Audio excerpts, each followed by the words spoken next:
और देवता चित्त न धरहि, हनुमत से ही सर्व सुख करहि। हिंदू धर्म में गोवर्धन परिक्रमा का बहुत महत्व माना जाता है और वल्लभ संप्रदाय के वैष्णव मार्गी लोग तो इस परिक्रमा को निश्चित रूप से करते हैं। इसका कारण यह है कि इस संप्रदाय में भगवान श्री कृष्ण के बाएं हाथ से गोवर्धन पर्वत उठाए और दाएं हाथ कमर पर रखे हुए स्वरूप की पूजा की जाती है। 7 कोस लगभग 21 किलोमीटर लंबी इस परिक्रमा को करने समूचे विश्व से वैष्णव जन, वल्लभ संप्रदाय के लोग और कृष्ण भक्त आते हैं। इस पर्वत में ऐरावत हाथी, सुरभि गाय और भगवान श्री कृष्ण के चरण चिन्ह हैं। क्या यह सच है कि यह पर्वत पिछले 5000 वर्ष से रोज एक मुट्ठी खत्म हो रहा है? इसका कारण शहरीकरण और मौसम की मार है। आज इसका आकार कछुए की पीठ जितना रह गया है।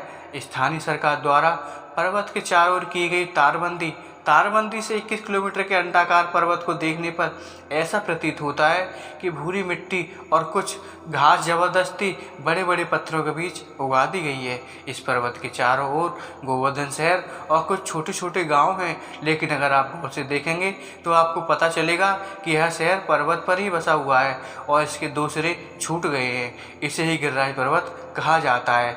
इसके एक हिस्से में राधा कुंड, गोविंद कुंड और मानसी गंगा हैं, तो दूसरे हिस्से में जतिपुरा, पूसरी का लोटा आदि हैं।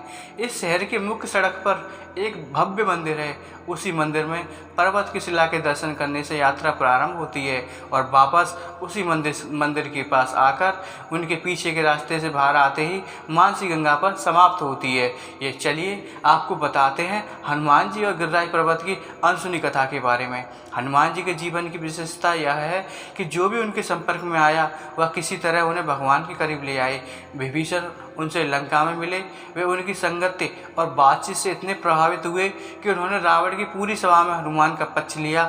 अंत में रावण को छोड़कर राम की शरण में आ गए। उस समय सुग्रीव द्वारा विरोध किए जाने के बावजूद जब हनुमान ने शरणार्थियों की रक्षा के लिए अपनी प्रतिज्ञा घोषित की तो हनुमान इतने अधिक प्रसन्न थे कि उनका वर्णन नहीं किया जा सकता।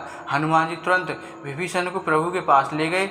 उनके एकमात्र काम है कि भगवान के शरण में आने वाले की सेवा करना और उनकी मदद करनी। जब सेतु बांधना शुरू हुआ तो हनुमान जी कितने पहाड़ उठा के ले आए, उनकी गिनती नहीं की जा सकती। सेतु पूरा बंधने को आया तब भी वह उत्तर से पहाड़ लेकर आ रहे थे। इंद्रप्रस्थ से कुछ दूर पहुंचने पर उन्होंने देखा कि सेतु का कार्य पूर्ण हो चुका है।